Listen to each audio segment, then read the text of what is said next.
Hello, I'm Dr. John Sanders. Welcome to the Voice Cleanse Podcast. I'm a family doc, and our objective with this podcast, as always, is just to bring light and knowledge to the community about cool topics of health and wellness and all the goodness. So today, Holly is going to just do something kind of fun with me, and she's just going to do like a Q&A, like an Ask Me Anything. I don't think we've ever done one of these. All right, I'm ready. Okay, so we just looked up the most commonly asked questions on Google. That should probably be asked your doctor, but instead you ask Google Doctor. So instead, today we're going to ask the actual doctor. And there's a couple different categories that we'll go over. The first one is Let me just start by saying I am not smarter than Google. Oh. No. So should people be going to Google for their medical questions? I have mixed feelings about that. I think that with AI now, folks are using AI very intelligently, and it's actually awesome. AI has passed like multiple board exams, like family docs are like board certified, and Chat can pass all those board exams too. It's smart. And so I think it's really cool. We have a really unique opportunity to leverage tech. A lot of docs are like, oh, you Googled it. They get all mad. I'm not mad about that. I actually love it. And if you use Grok and Claude and Chat too, awesome. Let's talk shop because they're smarter than I am. But I get to do this. I get to talk to you and to see the nuance. Healthcare has so many nuances to it. So it's not all just information and knowledge. That's important. But then there's like the art of healthcare. And that's something that is like total person to person. Yeah. The care side of healthcare. I'm not smarter than Chat or Grok. No, I use them all the time. In fact, we have open evidence, which is like all the evidence-based science out there. So that's even really cool. And anybody with an MPI number, with just like a medical clinician, PAs, NPs, physicians, we all have free access to open evidence AI. So you can actually take your Grok findings and say, hey, doc, I was wondering about this. You mind putting it through your database too? Because that's going to pull from the latest science. It traditionally has been paywalled, and so Grok and Chat and some of those other guys don't have access to pierce those paywalls. So it's kind of nice to have. Yeah, I did as much as I could with Chat or Grok or whatever.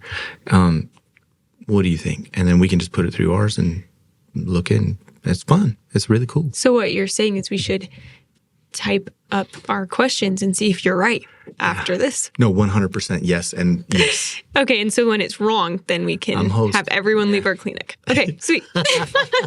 Okay, so the first one is under mental health. It goes, how do I know if this is normal stress or an anxiety disorder? I think it depends on what we're talking about. So give me a scenario. Let's say somebody is in college and every day they're going home with stress, but not panic attack level stress. And they just feel overwhelmed by the work they have to do or the homework that they have to do. Would that be stress or would that be anxiety disorder? So it's super interesting. Stress, anxiety, panic disorder. There's rumination disorder. There's a whole bunch of little nuance to this equation. And one of the cool things about pressure, we're going to call it pressure instead of anxiety because it has a negative connotation. But school has pressure with it, right? Like I got deadlines, I got tests, I got to do all this stuff. And there's like this bell curve to all of that pressure. A little bit is good. Not enough is not good. Right. A little bit more is better for progress, right? And then there's a peak for, and it probably varies a little bit from person to person, but like, oh yeah, that's your peak, dog. And then you start to go down the other side of the bell curve where now we're getting too much stress and our performance is declining and a bunch of other things. And there's a multitude of things that they kind of affect our tolerance to that. So that pressure can be like our tolerance to that pressure can be expanded if we're taking enough breaks, if we're exercising, if we're breathing appropriately, if we have healthy relationships, we have a stable living environment, we have a decent religious space to offload some things. And so all those things can build up that threshold or that buffer to handling healthy amounts of pressure in your life.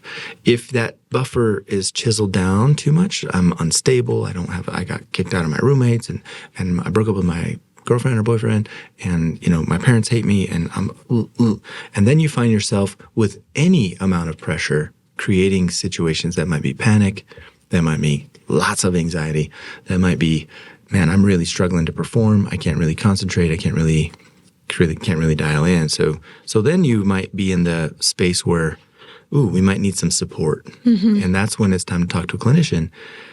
It's affecting my performance. I think I need some help. And so we might say, well, tell me about that. And then, okay, there are some social things you can do to build up that buffer. But is there, maybe for a duration, it might be appropriate to start a medicine too, and maybe talk to somebody, get some therapy dialed in. There's a lot of things that chisel down at that buffer. And one of them is like our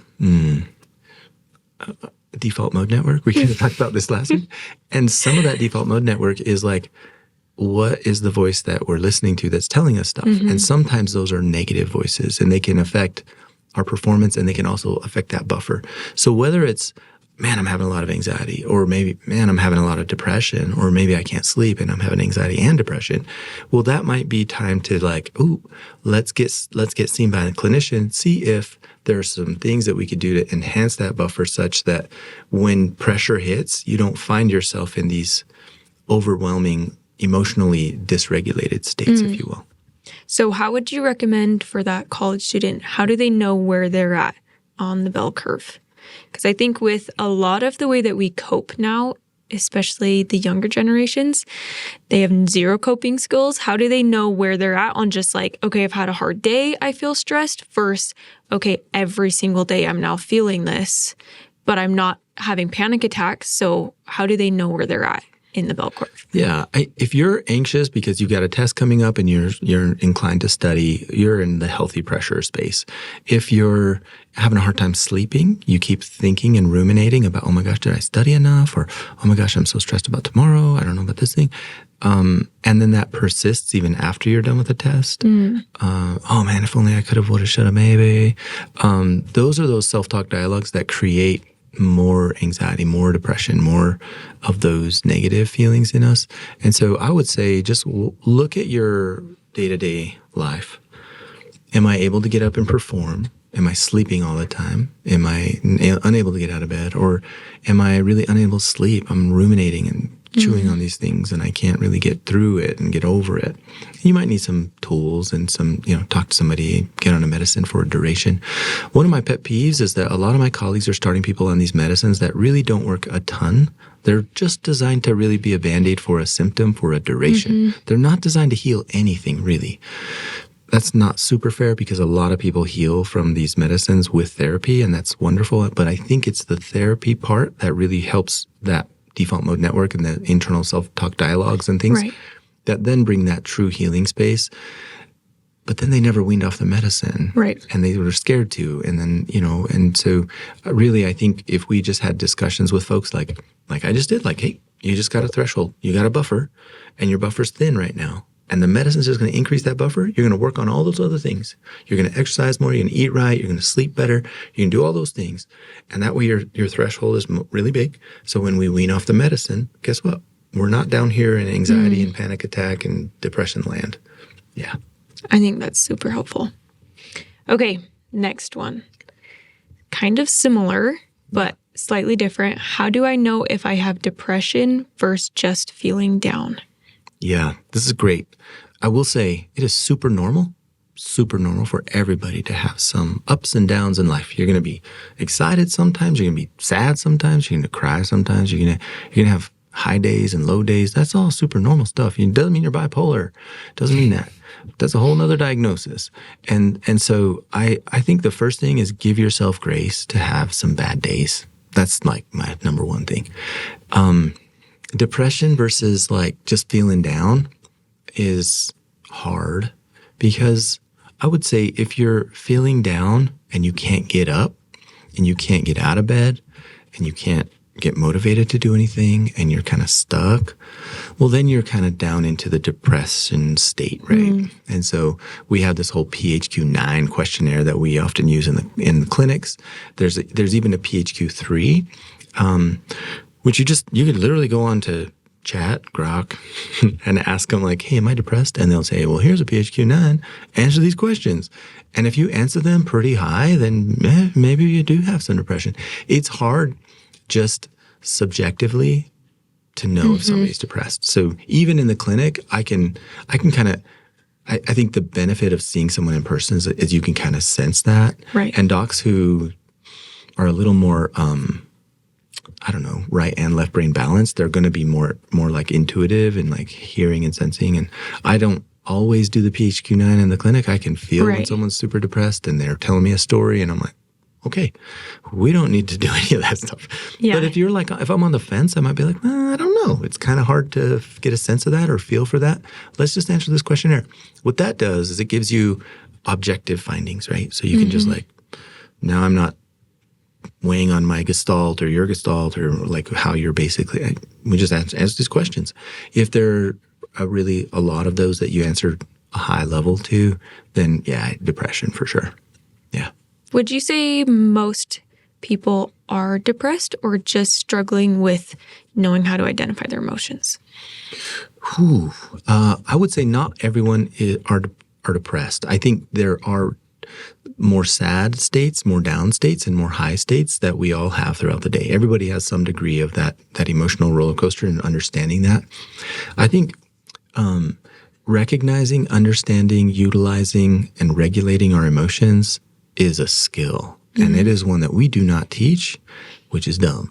And so if you're interested in learning more about that, I would say Mark Brackett, he's like the head of the Yale Center of Emotional Intelligence. And he's like a brilliant man. And he's created a ruler, RULER curriculum for schools, for individuals to utilize.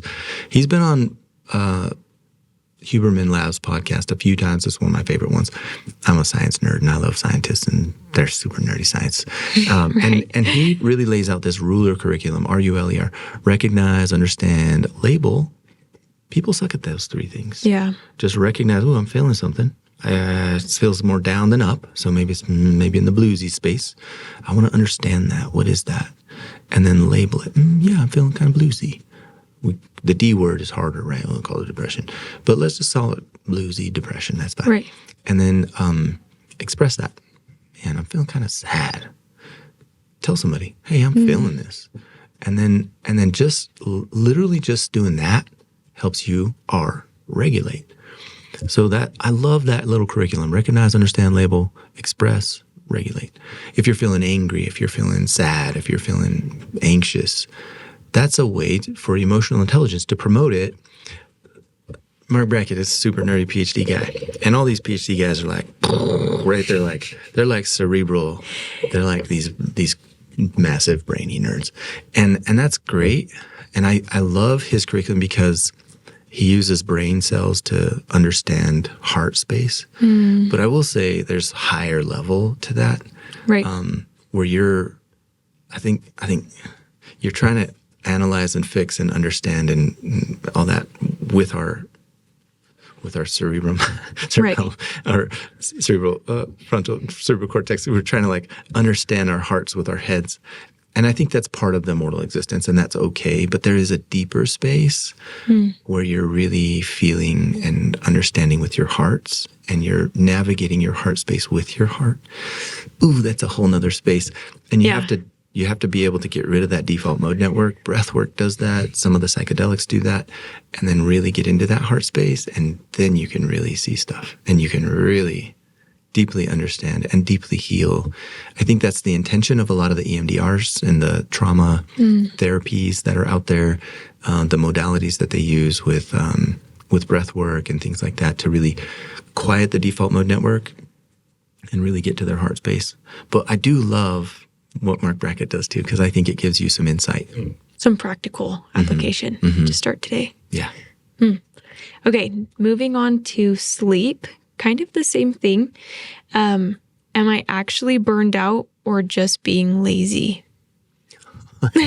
Apparently, there's a lot of people out there that are really confused about what they're feeling and if it's normal or if it's to an extreme that they don't understand. This is so funny. So I think this was a query that you put out to Google in the last week or two, and it is finals for so many of these kids that are like trying to understand their emotions. And they're like, you could totally see this from like a nation full of like folks that are in finals. Well, like, and what am I actually feeling? And here? Social media too, where they will label everything as these major extremes, now selling them on something to fix their laziness rather than them just being tired from studying. So maybe not that one so much, but this one is a good one. Why am I exhausted all day but wide awake at 2 a.m.? Throughout the day, a lot of people are not understanding or regulating their cortisol levels appropriately. Your cortisol, physiologically, cortisol comes from your kidneys, your adrenal glands that sit on top of your kidneys, and it's secreted due to a signal from your pituitary, which is in the middle of your brain. So a little tiny gland. It secretes ACTH that then tells your pituitary or it tells your adrenal glands to secrete cortisol. At nighttime, as you go to sleep, you're not eating any food. Cortisol is a catabolic steroid. It breaks down sugar stores in your body to keep you alive during the nighttime. And it starts to rise around 2 or 3 in the morning. And then it spikes kind of early morning, 6, 7, 8, depending on when you wake up. And it spikes. And then you really want that cortisol to stay high. This is outside of a pathologically high cortisol level. So you hear people like, oh, cortisol is a stress hormone and people are too stressed or cortisol level's too high. We should definitely take ashwagandha in the morning. That is not the case. So this is just the normal person, their normal physiology. Cortisol's high, and you actually want that to stay high. It keeps you motivated, keeps your energy going, it keeps you going. But what do 90% of Americans do in the morning? Let's eat a giant bowl of like Frosted Flakes. Let's do that. Let's eat scrolling on my phone. Yeah. So you're killing your dopamine, but you're also killing your cortisol level. So a high carbohydrate food in the morning is going to tank your cortisol. And then you're going to be super sleepy at noon. And what are you going to do at noon? You're going to eat something high carb as well. And then you're going to further tank your cortisol. and then you're sleepy all afternoon. So your cortisol's super low. And then your body's like, hey, we need more cortisol. So it starts to spike a little bit early. And then you're getting that 2 a.m. spike instead. So really, it's probably diet-based. If we could cut the carbs a little bit, if you want to do some carbs, do them with dinner. Do a lower carb breakfast, a lower carb lunch. Doesn't mean no carbs, but like let's just eat veggies instead of all the sweet stuff. Right. And that has complex carbs in it. And then it will help your cortisol be sustained throughout the day. Your energy level will be sustained. You won't have that afternoon, oh my gosh, I got to take a nap feeling. And that'll be money. And then you'll be able to sleep. So what does your breakfast look like? Me? I don't eat a ton of breakfast. Yeah, I don't. I just drink some Mojo in the morning and then that's pretty much it. And then lunch, I try to keep it low carb. And then dinner, if I do some carb that day, I'll do a low amount of carbs. Cortisol is clutch. The other thing at 2 a.m. is if you've got a lot of like things you're kicking around, breathing and not breathing, but you're just like thinking about, ruminating on, that cortisol is going to turn on, and then it can also turn on like your other adrenals, like norepinephrine, and kick you into like a little bit fight or flight. So then you're like awake, and then you can't go back to sleep because your body just said, hey, you should wake up and think. And so I think some degree of emotional intelligence and emotional processing every single day, and I would just do it with breath work, 5 seconds in, 5 seconds out, 5 seconds in, 5 seconds out, and do that for like 5 minutes, and then just breathe. And that gets you out of your default mode network and into kind of your heart space. And then you can just let your heart and mind kind of sort itself out. Understanding like subconscious brain and default mode network and the way our brains work and why they kick on and stuff is complicated. Right. It's super complicated. But none of us actually do any work trying to fix it on a day-to-day basis. Like, how do I feel stuff? How do I defrag the hard drive? Like, how do I get there? And I think one of the keys is breath work, meditation, mindfulness, just breathing. It turns out breathing is the answer. To everything. Yeah. Just gotta breathe. Breathing and not eating a bowl of sugar first thing in the morning. Lucky Charms? Dude. Not. Okay. Next, moving on to hormones. What are signs of hormone imbalance? Okay, so if you are a menstruating female, your hormones are reasonable. They really are. If you're menstruating regularly, normally, your hormones are reasonably balanced. If your cycle shortened, lengthened, heavier than usual, not as heavy as usual, something's off there. So really the great litmus test is a fancy word for like acid base. They dip it in the water and they tell if it's like acid or base. So, but the litmus test of your hormones is really your cycle for females. Let's say I'm 37. Am I perimenopausal? How's your cycle? My cycle's great. We don't really even need to check hormones. A female's hormones do this throughout the month. Yeah, it feels like that. They're like up, down, down, super down. And that does play a role on your emotions. And it is hard to control some of that emotional stuff, dysregulation that happens with those hormones. And it is just not fair. One of these days, I'll ask the big man upstairs. I'll be like, hey, man, what's going on? And I think it's just to keep us on our toes because I'm like, otherwise, it'd be so easy. Like, if my wife was just like talking the whole time and we had normal, steady hormones, it'd be so groovy. Right. But no, it's like, whoa, sorry, babe. I didn't mean to, nope, didn't mean that either. And so you just, you got to figure out how to kind of navigate that space. But by far and away, despite the ups and downs of females' hormones, if that cycle is cycling normally with normal amounts of the menstruation and normal amounts of all that stuff, cycles, everything is probably fine. Okay, what about men's hormones? So the next one is testosterone therapy safe? And who should not be using testosterone therapy? I love this question. We have 1 million testosterone mills out there right now. These are mills because that's all they're interested in. They're venture funded, so they're funded by some guy who wants money, and then they put a worker bee in there, often a PA or nurse practitioner because they're cheap labor, and then they just like run people through and they put everybody on testosterone because it's part of their business model. Right. And they make boatloads of money. And do these people feel better on testosterone? No. Yes, they do. Oh. Yeah, because testosterone is a performance-enhancing drug. And it will make 100%. You put me on testosterone, I'll be like, oh, that feel great. I feel like I'm 18 again. But is it appropriate? Maybe not. We all kind of want this easy, quick fix to our feeling of, I'm getting fat, I got too much visceral fat, or I'm this or that. And everybody wants a quick fix to that. And hormones are unsafely that. And so why? If you put a 30-year-old, and we've had many of those folks come to our clinic to get ethical hormones or come off of those unethical hormones, we just have a talk about it. Hey, you're 30. Your hormones were a little bit low, but they weren't super low. But you could have done 1 million things in your personal life to fix that without this hormone injection. As soon as we start this hormone injection, guess what? Your testicles shriveled up. They lost their ability to actually create hormone, and now you have to be on that the rest of your life. Right. And that's a bum deal. And there is a way around that. So if you have that, talk to your doc. If they're ethical, they'll probably help you jumpstart your boys. And it's not jumper cables, but it's close. It's not really. But yeah, we'll get them back online and get them going again. Meanwhile, work on your sleep, work on your stress, work-life balance, exercise, resistance training. Get your vitamins in. Get enough vitamin D. Get some sun. Walk in the mornings. Walk in the evenings. Manage that cortisol level. And magically, your testosterone's back online and it's working great. So that's the key. It does take more discipline, takes more time, but it's more holistic. But man, it's way better for your boys. Well, that's where I've heard you talk about this in the clinic. And I was talking to my sister.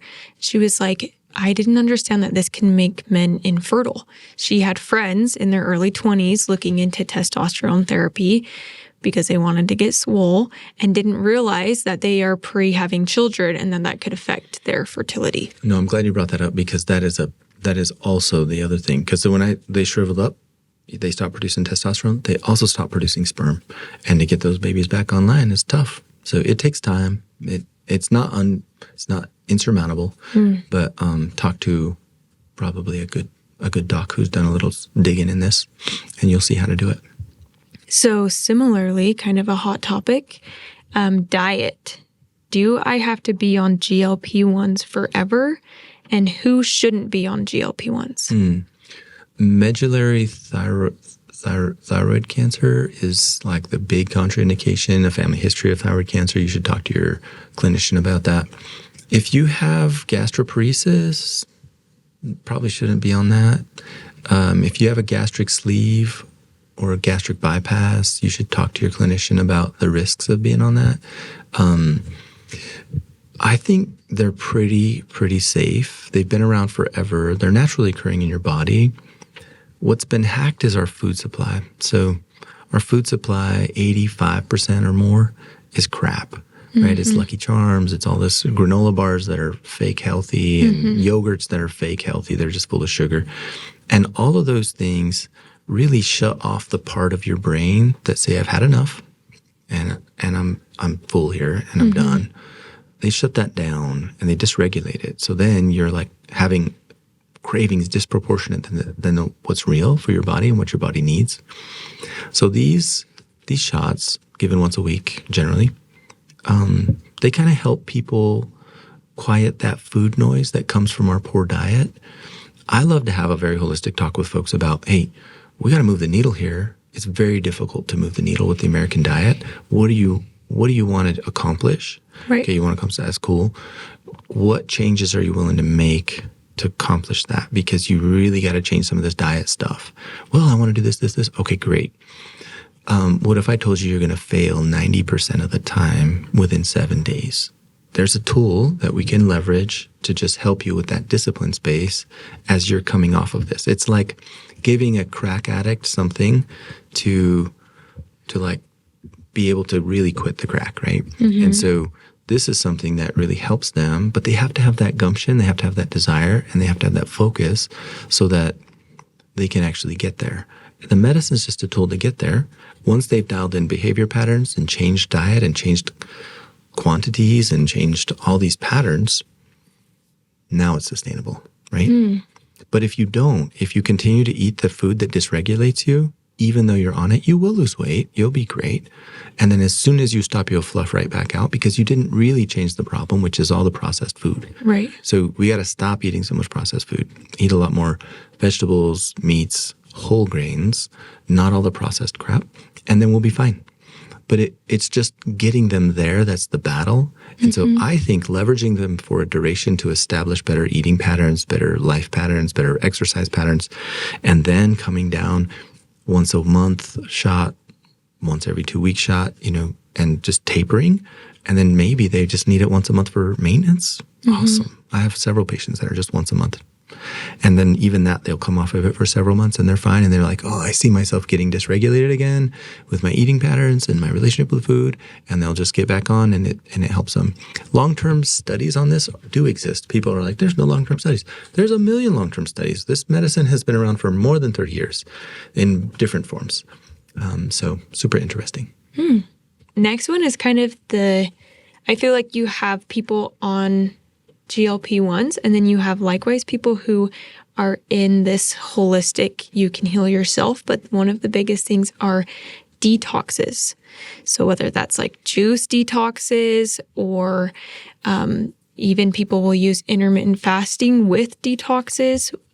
Do they work? Do detox cleanses work? Oh man, this is a whole nother bag of worms, and thanks for bringing this to me.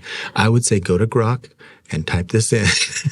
No, there are detox protocols that work, and the number one is stop processed food and sugar, and you will literally go through withdrawals. So that's super simple, but do that. Eat vegetables and meat. Just those two things. Skip grains, skip sugar, skip all that. Do that for 6 weeks. Your whole brain will reset. Your cravings will reset. Your sugar thing will reset. Like all this stuff will reset. And that's the best detox anybody could do. There are anti-inflammation diets that are like, only eat these things and decrease inflammation.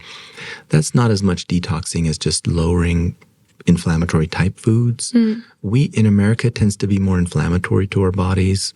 It's not that it's not a gluten allergy, and nor is it a wheat allergy. It's just a little bit inflammatory. European wheat, for me, generally doesn't do that as much. So I don't know what that is. There's probably a genetic strain that we use here that they don't use over there or something. But the detoxes, there's some really radical ones that I don't recommend. There's like coffee enemas as part of the detox and all this stuff. And I think people can get pretty radicalized. And man, if you want to detox, honestly, just do like hot Pilates or exercise a lot, sweat a lot. Don't eat any processed food. Drink lots of water. And your body's literally made to detox you. It is liver, kidney, spleen, like lungs. There's a whole bunch of organs they just blow out toxins. They pee out toxins. You poo out toxins. They process all these toxins. This is the case in point is the American diet. You could literally feed your body crap and it still lives. Right. Like we're literally giving it processed chemical bull crap and it's doing okay. I mean, it's getting the diabetes and heart disease and all these other bad things from that crap, but it's sorting out the toxins. So really, if you want to sort out toxins, breathe, eat right, exercise, drink lots of water. Man, you'll flush out tons of stuff from your system, tons. Now, if you truly have exposure to like heavy metals through, polluted waters or polluted environment or something, chelation detox absolutely works. We use that in medicine all the time. And so that's something to talk to your clinician about if you feel like, oh, I might have some heavy metal exposure or something from my environment or something. Not super common. There were some factories in California that had some heavy metal stuff and they had to do chelation therapies and stuff. But generally, I mean, if you're playing with mercury, you're going to get mercury poisoning. Right. So that needs to be chelated out, and that's very, very life-threatening. But yeah, I would say as a whole, just do those things. Okay. So would you say before starting a radical cleanse that you might think is going to change everything about your experience in life, maybe you reach out to your doctor and ask if that's a safe thing to do? Can you harm yourself by doing certain detoxes? Yeah, 100%. So a lot of people are doing these juice cleanses and stuff like that. Man, just eat the vegetables and the fruits. It's fine. Just eat those and just don't eat processed crap and drink water and exercise. And literally, that's it. Like, you don't have to do the juice cleanse. It's totally fine if you don't do the juice cleanse. People feel good doing a juice cleanse because they're eating vegetables and fruits, right? That's why they feel good, because they're not eating processed stuff. But if you just eat those vegetables and fruits and don't eat the processed stuff, then you'll feel equally as good and it'll be not as much work as a juice cleanse. True. I don't love the juice cleanse because it's like concentrating them without the fibers. And I like fiber. I think fiber is super healthy for your heart health, for your cholesterol, for your colon health. Your gut literally needs fiber in order to thrive. So our gut biome has a whole bunch of little microorganisms that are symbiotic to your life, and they need to live and they need to do things. And so they feed on fiber. So if we're not getting enough veggies in our lives, like get one of those little powdered vegetable supplement things. Costco has one that's more affordable than the athletic greens, the AG1 or whatever that Huberman likes. But just something like that in your gut is helping your gut flora thrive and helping you with a whole bunch of things. If you want to do a radical detox thing, yeah, I would say pump the brakes. Maybe do something less radical first. See what that helps you feel, because a lot of these things are like really expensive and people are blowing up like $3,000, doing some silly thing with some silly person that's making a boatload of money. And the beauty of Voyage Clinics is we don't have any conflicts of interest like that. So we're just going to give you good advice as somebody cares about you and your family. And so, if their sales operation is contingent upon them selling you this package of, detox and all those things and bunch of supplements and a bunch of things, and consider what that looks like. That's just capitalism at work. Maybe not truly what your body needs. You mentioned our final one. What are early warning signs of heart disease, and what does a heart attack actually feel like? We're seeing this more and more. Number one killer in America is the atherosclerotic disease, the buildup of plaque on blood vessels that causes a clot, a blockage, and to your heart, to your brain, so heart attacks, strokes. Still the number one killer in America. We're seeing it more and more common. Why? It's because of the processed food crap that we feed ourselves, right? And then we don't exercise as much, and our stress levels are super high, and our inflammation's super high, and our gut flora sucks, and we're not feeding it enough fiber. So basically, we hit on a whole bunch of those spaces here. But the early signs, I mean, we're seeing it in their 30s, even 40s sometimes. And general typical chest pain is going to feel like, oh man, somebody's stepping on my heart. Feels like pressure. And I can't breathe real well. I might be sweating. Diaphoresis, which is like I'm not exercising. Why am I sweating? I just have this pressure in my heart. I'm sweating. And then it like maybe goes down your left arm a little bit. It might go into your jaw, depending on where at in your heart that blockage is occurring. If you're walking up a flight of stairs, you get more short of breath than usual, and you feel something stepping on your chest, and then it goes away when you rest long enough. You're having some issues right there. So that's typical chest pain. Atypical chest pain happens in females, diabetics, which is something similar to that, but then a whole bunch of differences, and might not be exactly that what I just described. But what I just described is like classic. What's even better than that is come in your early, like, I don't know, mid-20s. I don't know, come in your 30s, come in whenever you want. But come into the doc. Family docs are preventative healthcare specialists. Internal medicine docs are preventative healthcare specialists. Pediatricians do a good job. OBs are primary care specialists as well. Talk to them about prevention. That's the key. So what am I doing to prevent this? What's my cholesterol look like? What's my exercise look like? What's my stress level? What's my fiber? And those are super easy to check.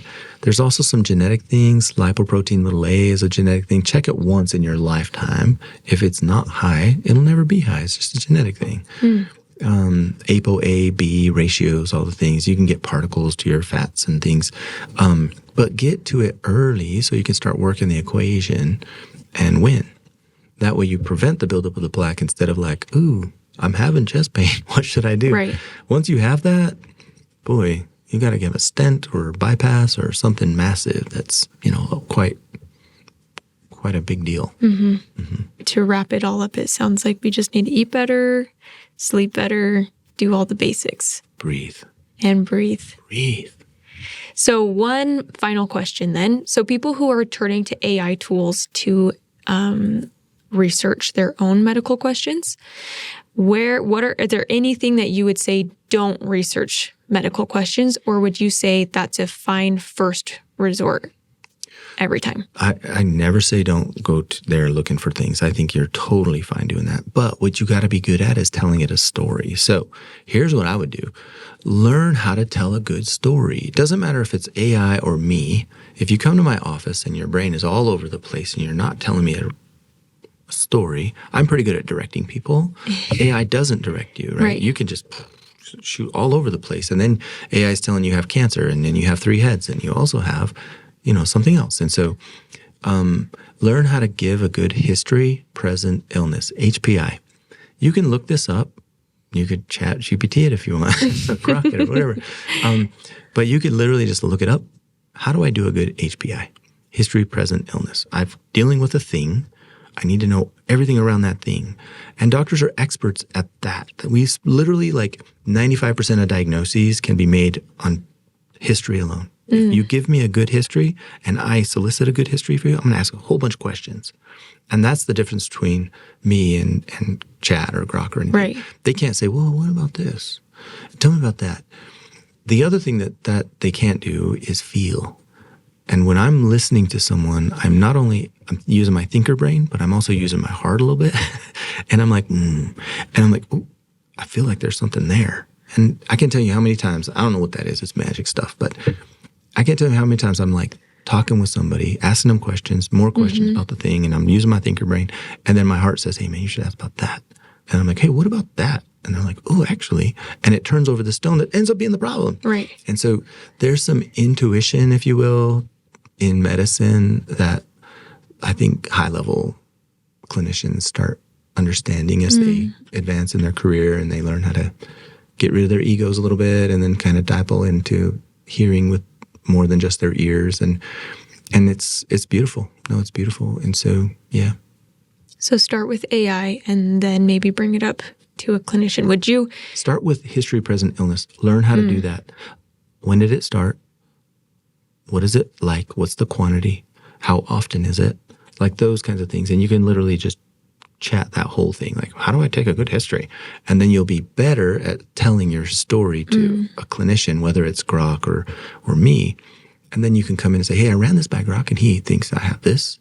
And I was wondering, or she, or whatever Grok is, Steve, what do you think? Yeah. Then we can kick it back and forth and ask a few more questions and dive into a little bit deeper and say, you know what? Grok was right. Or you know what? Who cares? Grok was wrong. But we're here and we're going to dive into it a little bit deeper and we can explore that idea a little bit. I'm telling you, it's probably 4th on my list of possibilities. Right. But it's okay. Yeah, I don't have any qualms with AI. Just get good at telling your story, the history. Would you then say that it's okay for people to start treating themselves off of what AI tells them are good recommendations?